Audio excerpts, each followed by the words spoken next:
Hanging Out with Clement on 702.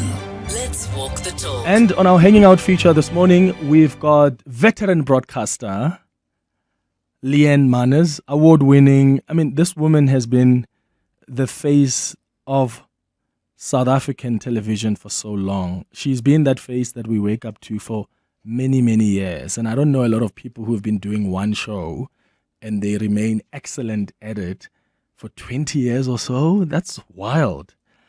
So we've got Leanne Manas in studio this morning just to celebrate her career and get to know her better. Leanne, thank you so much for coming to the studio. Good morning. Thank you so much for the invite. I mean, it's been a long overdue meetup because it's been we've been trying to get this right, and I'm just so grateful we were able to do it today. I'm glad we're able to do it.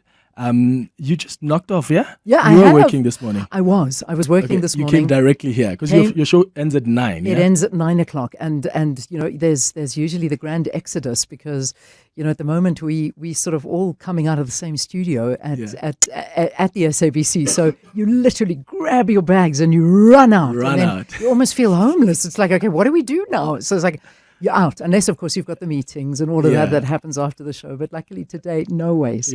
I was on my way. Speaking of morning live, I mean, do you know anyone else who's ever done one show for like, how many years is it now? So it's 22. I'm in my 23rd year. Oh my It's goodness. madness. To answer your question, I mean, I'm sure there are people that have done these kind of shows for as long, but I'm not sure it's been for every single day, 5 days a week. You know, especially at 6 until 9 in the morning. And now 5:30. So now they're really trying hard to kill us nicely. And so we've pushed the time now to 5:30. So I don't know many people or anyone really that stayed on for that long on the same show every day of the week. I can't think of anyone. I know, I mean, John Robbie was on Breakfast here probably for about 15 years or so. It definitely wasn't more than 20 years. Yeah. How have you done it though? Like, because that's when we talk about longevity, that's exactly what we talk about, because you have remained the face of Morning Live. I can't almost imagine you on any other show, quite honestly, because you fit so well there and you've just remained brilliant at what you do on that slot. What is it about that slot that's kept you there for so long?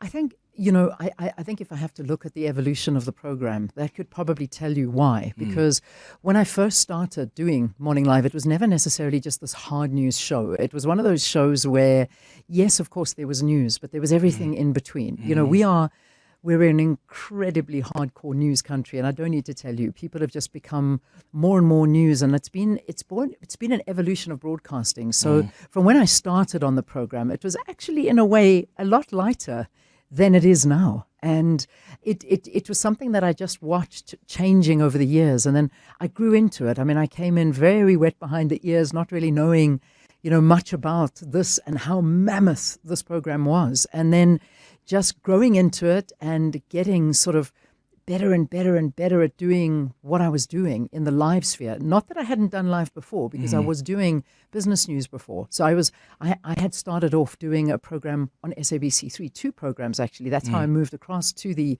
SABC. So I did a business update and business focus on the S3 channel.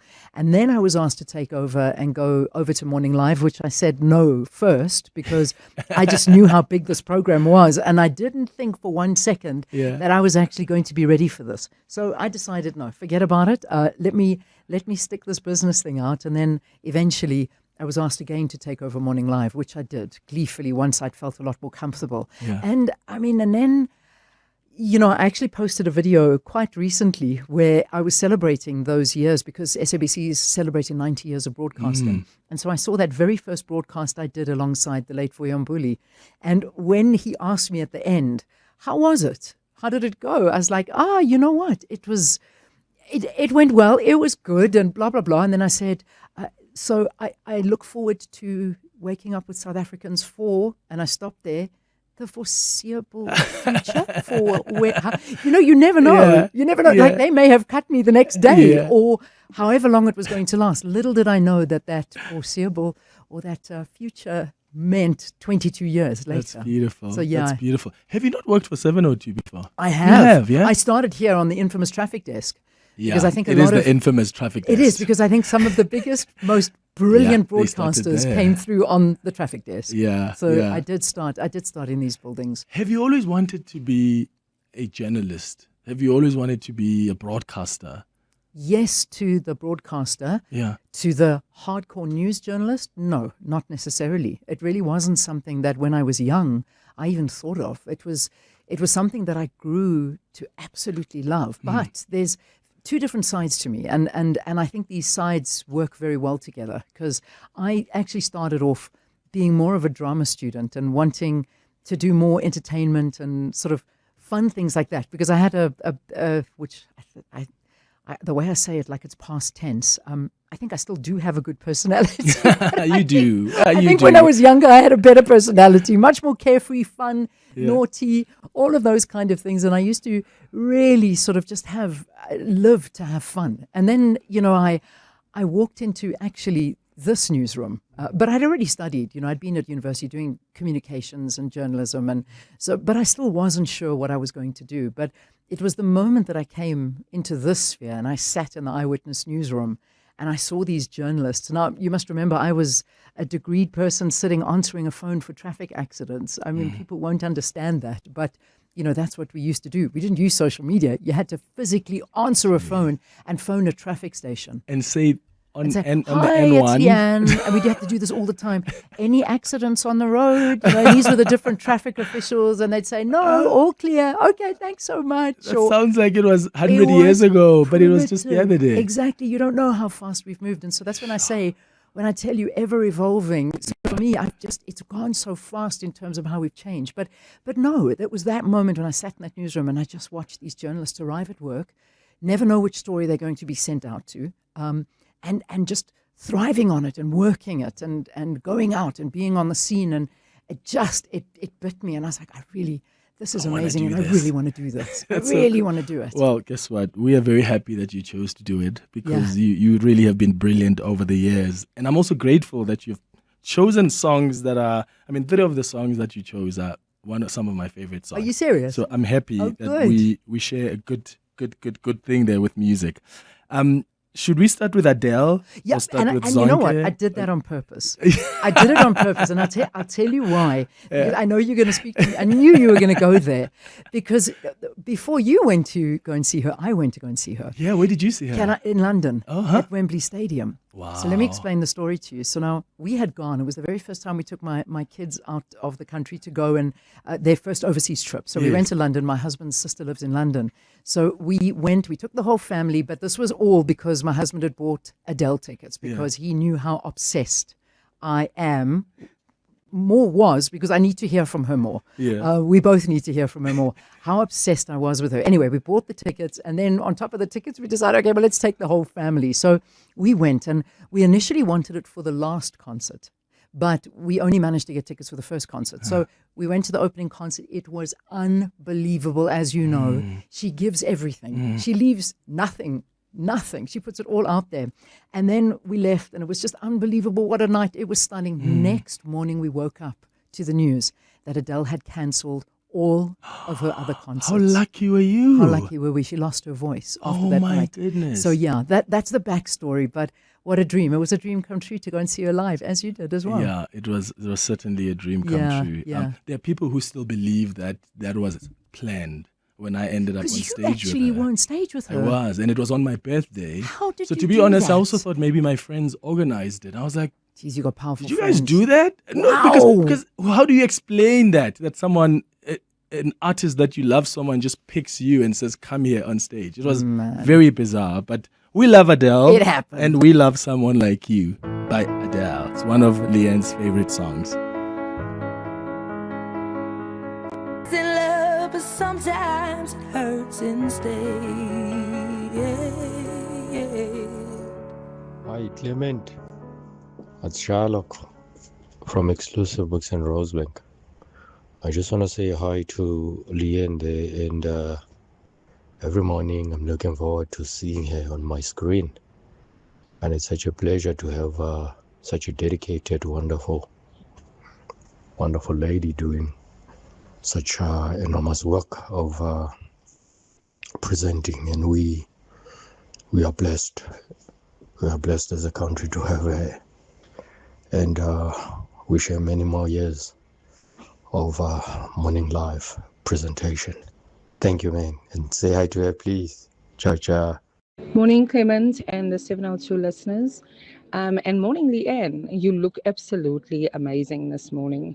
I just wanted to share that Leanne Manas has been my husband's favorite news anchor for as long as I've known him. So, yeah, have a good one, guys. Beautiful. So nice. You've always looked like this, Leanne. Like when do you begin to age? Because you haven't started. Are you mad? I have aged like you have no Nah, idea. Are you You've serious? always looked like this. I think, okay. Is it the genes or what It are is you the doing? genes. And if No, you're doing I always- something, share it with us, please. I always point people in the direction of my mother. If you could see what my Yeah? mother looks like, How old? oh my goodness, you have no idea. She Yeah. is. If anybody that's driving, because I know there's a lot of people that listen to you that know my mom, she is the most well-kept woman you'll ever meet in your entire life, and she's just like a fine red wine. She just ages so beautifully. So I'm hoping that that's the gene that I've got. I mean, if I have to go back and look, you talk to me about all the years that I've been doing the show. So when I started Morning Live, I just got engaged to Mark. We then got married on the show. I then fell pregnant with Alexandro, who is turning 17 on Sunday. Okay. Then I lost all the weight. And I got fat again for my little Gabriella, who is turning 14 the following week. So she's also born in this month.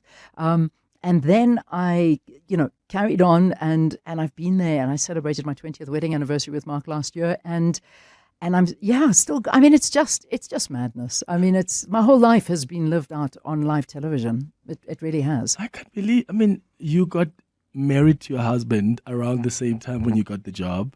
Yeah. And you guys have had 2 kids ever since. In fact, And the you- next year, I did. I got married the Wow. following year. So, and engaged. Yeah. So we engaged for a year and then got married. Yeah. Yeah. But morning TV is very complicated. I think it's quite complicated because, for some people mornings are quite like sacred, and you don't want to mess that up. As the host, so you need to find the right tone. You need to know how far to go because people are just waking up. They don't want to be bombarded too much with just weird things. How have you mastered the art of just getting it right? Because there's also there's some level of humility about you. Like when I watch you on television, I feel like, oh, this could be a friend or could be a sister. Like there's a relatability that you have that just makes watching you so pleasurable. What is it for you? I think that's always been who I am. It's just I've never really changed. Like what you see is what you get. I don't go and pretend to be someone I'm not. I don't put myself above anybody. And I believe that is probably one of the keys to anybody's success in any industry is that, if you make yourself relatable, and particularly on that morning program, because it is, you're dealing with people's emotions, and I think you need to be friendly. You need to be part of people's lives, and you are. And I've realized that more and more and more. And I have to share a story with you because it's not about the news story. And I realize this. I mean, you go back all these years, and people stop me, and when they stop me and they look at me, it's not because they're looking at me as in, oh my gosh, I remember when you did this. It wasn't about that. It was about, I remember you were there during these stages of my life. You, just seeing you carries a memory in my heart that you've brought out. That's so special. I'm thinking about my grandparents that I used to sit at the house getting ready for school with, and they would run the bath and scream for me in the kitchen and start the Cressida or the Ford in the driveway and, get me ready and sit by the heat on freezing mornings, and you guys didn't want, and we'd fight and we'd shout, but we'd love each other. It was a different world. It was a world where people were present. People weren't actually going out there and creating content. They were living in the content. And it's almost by seeing me, it brings those memories back. And I am so privileged to carry that because I've literally seen people crying when they see me. And it's not crying because they're seeing me. It's crying because of what in their hearts I have been a part of in their families without even knowing it. Yeah. And that is a privilege. It's a privilege. It is. That's so special. Yeah. Do you have a highlight since you started doing the show? Because you've interviewed some of the highly recognized, honored people. I mean, Christina Aguilera, John Legend, Nelson Mandela, Oprah Winfrey, I know. Reverend Jesse Jackson. I can Yeah. go on and on I and know. on. Who did you enjoy interviewing the most? Or just give me a highlight of an interview over the last 22 years. I mean, it's very hard. It's very hard for me to even sort of top something like a Mandela and an Oprah that was done in probably less than 2 weeks. Imagine. What? I know. In 2 weeks? I mean, it was insane. It was right at the beginning of my sort of tenure, and I got the blessing to go to Madiba and be in his presence there and Wow. interview him and talk to him. And then not much later, when Madiba was alive, this country people were clamoring to get here. And anyway, he'd pick up the phone and tell you got to come, and they would come.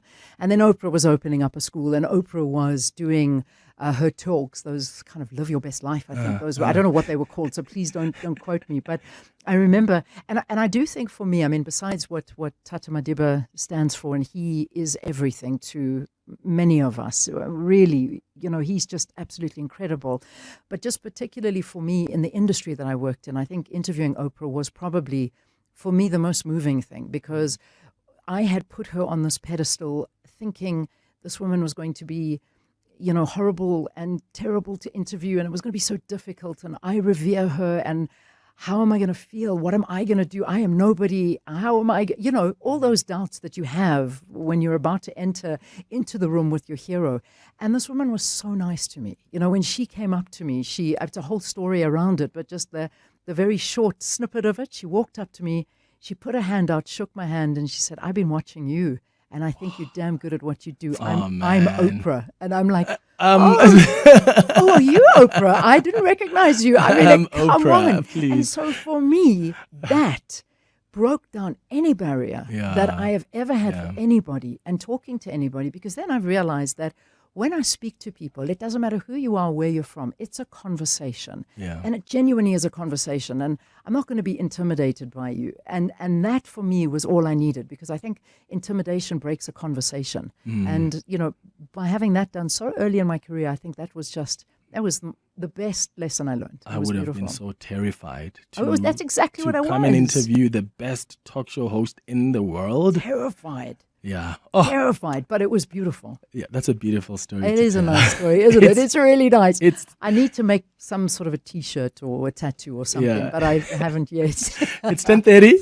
Let's get the latest in Eyewitness News headlines. When we come back, we'll continue this conversation with Leanne Manas. You have been watching her for 22 years on Morning Live, doing so brilliantly, and she still is very much brilliant to this day. So we're celebrating her this morning and finding out more about her life. So keep your voice notes coming on 0727021702. Out with Clement on 702.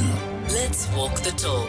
24 minutes before 11 o'clock, we're hanging out with Leanne Manas, an award-winning veteran broadcaster, and we're getting to know her better. And part of doing that, getting to know her better, is play her favorite songs. We played Adele earlier on, Someone Like You. Shall we do a zonke now? Oh, man. Why is this yes. song special to you? The Grateful. words, just the words. It's short, sweet, to the point, and it moves me to another level. Her voice, just, if people haven't heard it, and a lot of people haven't, because I remember doing we go with a group of girls once a year, we go hiking, and we make a playlist. And each one of us have a chance to choose a song. And I chose this song, and none of them have ever heard it. And I played it, and it's like, it's a minute, if that? And the words and the way she sings, by the end of it, Everybody wanted. I had 15 girls crying because it just spoke to their hearts. And it does. It speaks to me. I love the song. Here's zonke. Grateful.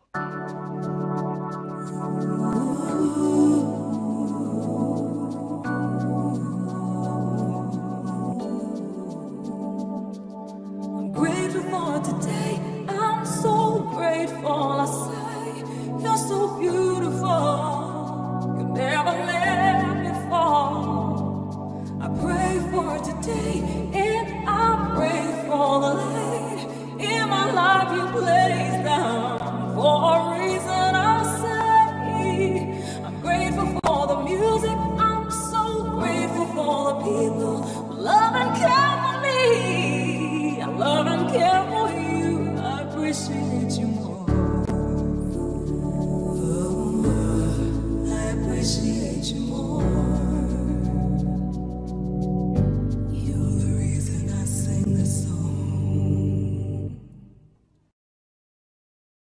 Beautiful. And it is short and sweet. Love that. That's beautiful. I know we've I just the words. It is. I mean, Yeah. you've got to be grateful. You have Absolutely. to. Every day is something to be grateful for. Let's go to some WhatsApps that have come through now on 0727021702. Hi, Leanne. How are you, my baby? It's Virginia in Jabulani. Leanne, I've been watching you. I'm 73 years. I've been watching your show. I don't know how many years back. Oh, my God. Such a long time. I've never seen such a sweet lady like you. Always smiling. Where do you ever get angry? Yeah, Leanne, tell me. You don't get angry. Yeah? You don't stress. You're just a happy soul, Leanne. But there's something that disturbed me now. I saw the rest in peace. What was that for? Hey, Leanne, please just explain to me what was the RIP for? Hey, my darling, please, can you just explain that to me? Maybe I can sleep well, because I didn't sleep well ever since. You see, you know this thing on what you call YouTube. There are stories. I don't understand. Please explain to me the rest in peace. What was that for? Please, Leanne, and sleep peacefully. Bye. Please, my Thank darling, you. tell us. Okay. What happened? In fact, I was on the phone talking about it on my way here. Yeah. Clement, I have no idea, but I've almost become the pin-up of fake everything. I'm sure you yourself have had this. I don't know if you have fake identity theft. All the time, yes. And I don't know if they've ever killed you or your family. I haven't been killed yet. Yeah. I don't think I might have been killed. I'm not sure, but I know I've been arrested. They killed my mom at one stage. They then.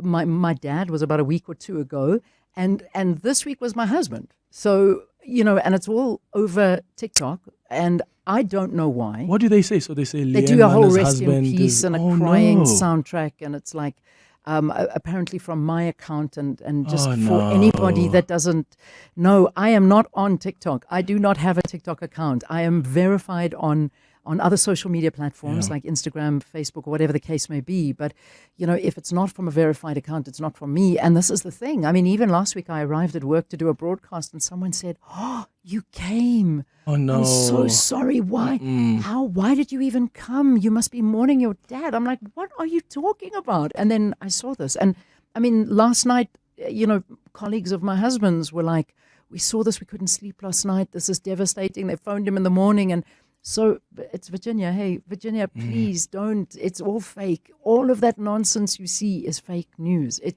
This is the bane of our existence. It's so scary because I've had my mom call me and say, "Hey, the ladies at our society are saying that you have a scheme Yes. that you spoke about on your show with President Cyril Ramaphosa, Yeah. that they must invest this and this. They want to know more about it because they wanted to invest."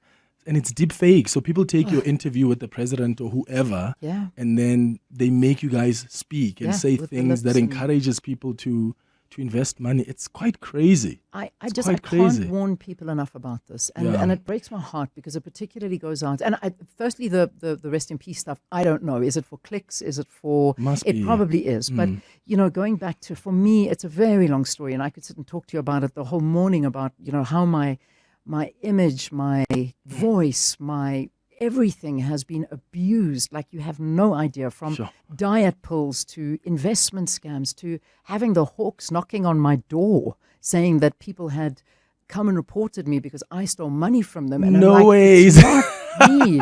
And I'm like, "Guys, you've got to know my this. You've got to goodness. I mean, really, you've got to put your resources to the right places. You know it's be- not me, and they check know." and check and check. Well, I mean, this was from KZN. Would you believe it? So Oh, my goodness. I'm knowing now That's so why. wild. But anyway, so yeah, Well, it's just Mom it's very Virginia scary. also wanted to know, do you ever get angry? Are you Oh. strict? Or maybe I should ask My Gabriella. daughter's here, but she's staying off the microphone. I'm taking my jacket off.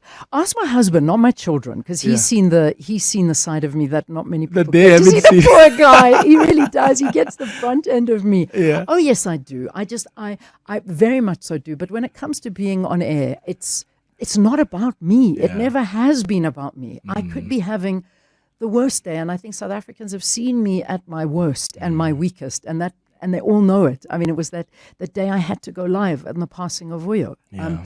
There couldn't have been a worse time in my life, and it was something I had to switch it off, and I have realized as the years have gone by that this program, and as much as it's gone through ups and downs and many, many low places, it has.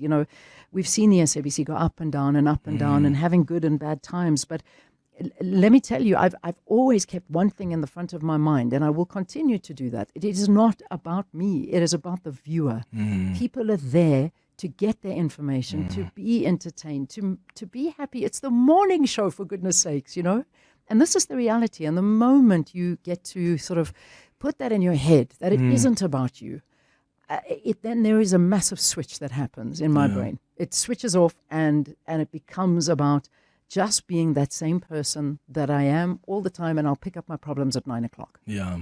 That's but it. for now, you are here to serve. That's it. And to do work. That's it. Let's go to some more WhatsApps. Morning, Mama Manas. How are you, Leanne? This is talking more from the Val. Yeah, we love Leanne. We love Leanne. There's two occasions that I can't forget, Leanne, I think it was on TV, whereby he kissed John Carney. He kissed John Carney on Morning Live in the morning. And the other one, he went to, I think, the Lion, whereby he put his finger to this lion cup, I said, this woman is so brave, so brave. We love you, Leanne. Yes, Mama Manas, take care. Morning, Clemmy. Oh, what a lady in Leanne. I remember, Clemmy, I was working for a company that was once contracted to pick up stuff at SABC every morning. Her and the other lady. Whenever I see Leanne, I remember Vuyo.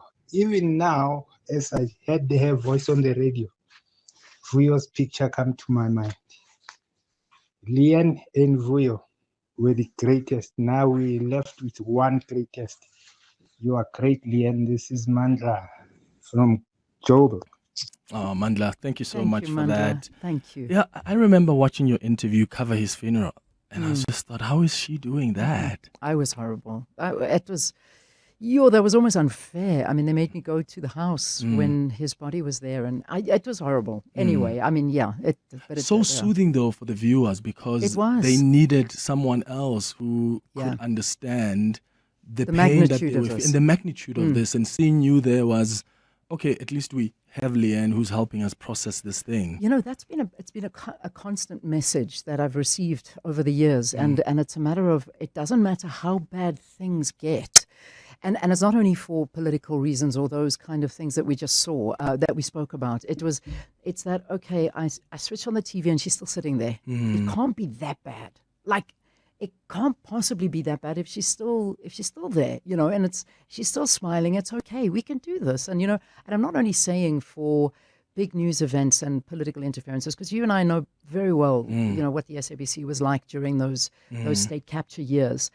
And people, they knew, you could see it, but I stuck it out. I made sure that I was still there with a smile, being the constant, because this too shall pass. And it did. And the same with Vuyo. And I remember receiving that phone call and saying, this is bigger than you. Please understand it. It's bigger than just your emotions. You go out there and you be strong and you show that it's going to be okay. And I did. And I mean, it's the same for people that go through any form of depression. And, the dark of night is a very lonely place. And suddenly when you see that sun rising and that familiar tune goes and you see a face that you know, it could be that only saving grace that you have that'll pull you out of this place that you're in. And the privilege of that. And you know how many mails and messages I get telling you exactly that. And that's the kind of stuff that drives you. And you feel that the purpose is always a lot bigger than you. Yeah. Can we go back to our first message? Yes. Because I really want to speak about that John Carney kiss. And I'm coming there. Good, let's talk What about happened? that. So it was beautiful.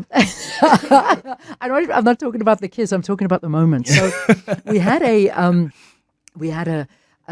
an interview with John Carney, and I love to dissect people as you do, and I really had time, and I don't necessarily have much time in my interviews to really dig into people, because I love people and I love their story. And I do a lot of research on people. And obviously one of the most common stories I think many people may have known was during the apartheid years, John Carney kissed a white lady on stage and was arrested for it straight after the production. I'm not sure if you know the story, but anyway, so we were having this conversation about his life and everything. And I said to him, okay, we're going to an ad break, and we go to this ad break. And as soon as we come back, and he doesn't know that I'm going to do this, in the middle of the interview, I stood up and I went up to him and I gave him a big kiss.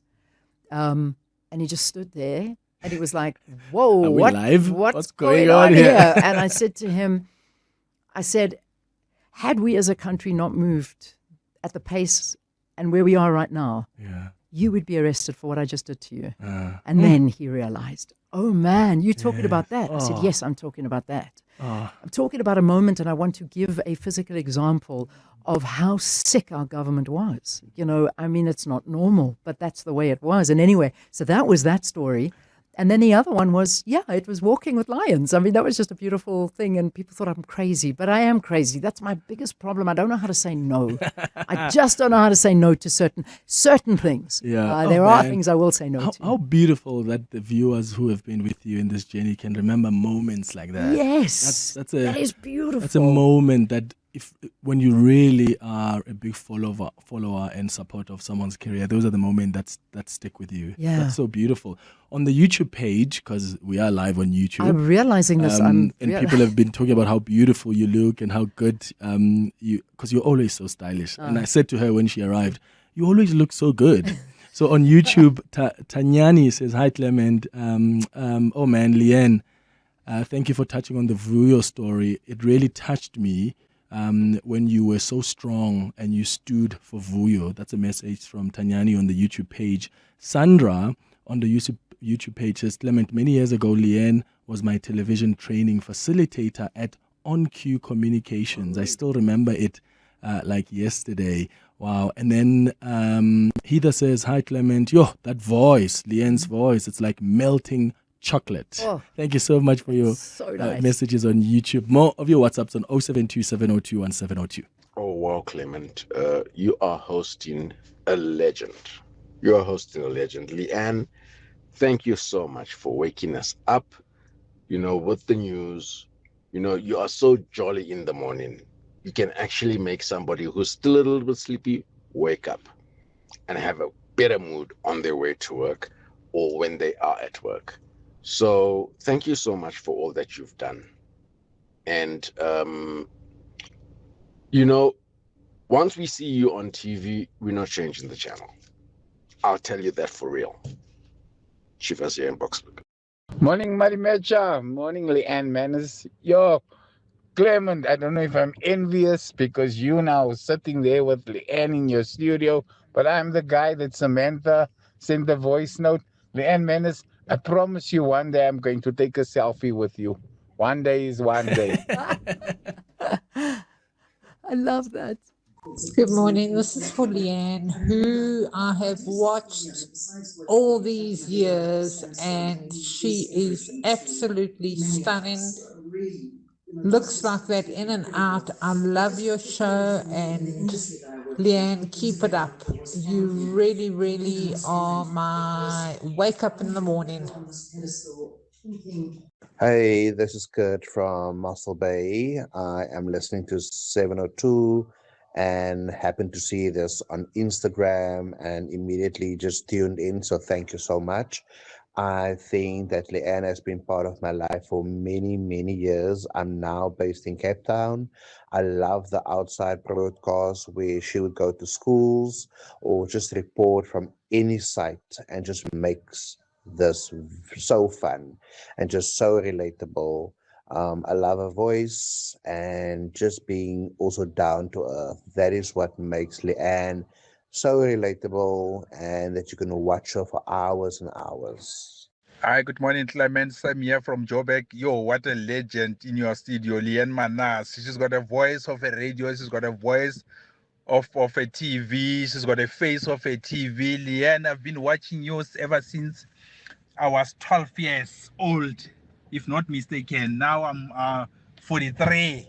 I don't know whether I'm exaggerating, but what a legend. Wow. Thanks, Sam from Joburg.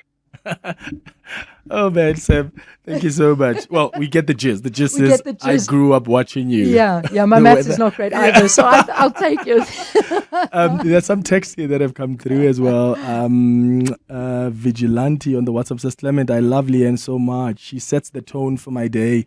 If I don't watch Morning Live, I know I am not going to have a good day. May the good God keep her for us. Another one says, good morning, Leanne and Clement. I just want Leanne to know that she's been my TV mom for as long as I can remember. Seeing her face on TV every morning before going to school. Her voice is so angelic and captivating. There's something so magical about her presence, and we thank her and love her, and may she collect all her flowers because she does deserve them.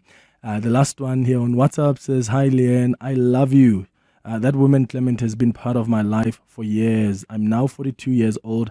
I love her voice. I love her relatability. She's kind. And just seeing her in the morning makes your day. That's a message from Kurt in Cape Town. Beautiful messages. So when you listen to people appreciate your work like that, because I mean, this is a job for us, right? Like we just happen to do work that puts us in the public eye, but you go to work like they go to work. Yeah, absolutely. When you hear people appreciate you like that, what goes through your mind? I'm getting highly emotional just listening to these because I just do it. I get up and go to work. I mean, gosh, yesterday had to be one of the worst days ever, getting up to go in that freezing cold weather and, getting out of a hot bed and getting dressed and going. But listen, we all do it. We all got to get up and we got to go. If it's a public holiday, we do it. It's what we do and it's what we love. I love it. I love it. I do. It's a blessing. It's a great blessing that I have had, and it is something that I love doing. It's not something that I'm forcing myself to do. I often think to myself, the road, surely it's over. It has to be every year because you know what we do as maybe you don't go through it, but us freelancers, we go through like every year. It's like, oh my gosh, are they going to have me back? Will they re-sign me? Am I going to still be able to do this? I mean, people probably don't even realize we go through that, but these are the realities. It's just we all go through these struggles and I just when my time is up, my time will be up. I want to be the author of my narrative, but sometimes I can't be. But while I'm in control, damn it, I'll be happy about it, and I will go and do the best that I can. I love people. I think that's probably what it is for me. Is that one of the things we haven't spoken about is the work that I do, and I think it's such a sensitive issue, and I'm very aware of the time because I know we've got to wrap up soon. Yeah, please tell me about it. Is doing my work with refugees. And I think that has been a calling for me in a way because I know as a country what we go through with illegal immigrants and people that are in a country illegally. Different concept to who a refugee is. And that is something that I will always speak out to because it again it's humanity. It's what people are going through and nobody deserves it. I've stood in some of the most powerful places with people that are decision makers and they have made those decisions for the people that I've stood with in refugee camps that have nothing but the T-shirt on their back. And they stay there for generations because there's nowhere for them to go. They have no passport. They have no identity. They are literally living from day to day in the sand, hoping that something will change, and it never does, purely from the greed of politicians and this war fear-mongering that we have. And, having spent a lot of time traveling around the continent, going into the Middle East and actually seeing it humbles you in a way that nothing will ever humble you. And you realize in life that there are certain things that you are blessed with. And yes, I do have the blessing of being able to speak. I do. And a platform like a microphone to just speak about these kind of things. But I want us all to look inside ourselves and realize that we all are destined and bound by something. I don't know what it is because, you've got to find it, not me. And it took me a while to figure it out, that firstly speaking was something I was pretty good at because when I was young, I didn't have this ability to do it. I was so shy. And in fact, when I did start broadcasting in these very doors, I was told that I didn't have the talent to make it here. And I had to leave this building elsewhere to go find out someone that would see me and appreciate, what I had. And that's normal. In fact, I was grateful for that because that was where I grew into myself. And that's a lesson for everybody. find your voice. Don't let people stop you from doing what you think you're bound to do. Because, you never know where it'll take you. Oh, what a story. And what encouraging words. Thank you so much, Leanne, for coming. It's been a blessing. Honestly, we do appreciate the work you've done. We've loved waking up to you. Thank you. And on this show, we want to try and celebrate people and give them their flowers while they're still alive. Yes. We don't want to wait when you're no longer here and we're crazy and we're celebrating you for the great work you've done. So thank you for being who you are. It's a Thank pleasure. you for being such a lovely person. But what's next for Leanne? Someone else wanted to know, like, what do you want to do next after you're done with broadcasting? There's a book in this. There has to be. Yeah, there's a very beautiful book. I want to focus a lot on my speaking career. I do want to travel a lot more. I want to work a lot more in the humanitarian space as well. And I also want to give back in terms of the new generation that's coming through. It's a different generation. It's completely different. I know that the world is changing and that I'm part of a generation of broadcasters that, you know what, the difference is that I don't just read a news bulletin. There is so much more, and I think that that's the evolution of news, is that we've got to offer more than just being able to read an autocue. That's it. You've got to have something more, and that's something we need to instill in people. So there's definitely a lot more inside of me, and I just want to finish this little journey that I'm on, and then I'll sort of focus on the next chapter, because there is another very big chapter ahead of me, and I'm excited for it. But it's something that I need to finish something first. Yeah. That's my nature. It's a terrible nature. I wish I was different, because I frustrate myself. I see this new generation jumping from one thing to the next. Yeah. But for me, I want to finish, and I want to put it to rest, and then I go and make myself bigger at something else. So. Yeah, I'm looking forward to that something else. Well, I'm sure that something else is going to be just brilliant. Yeah. Thank you so much, Thank Leanne. you. Let's walk the talk.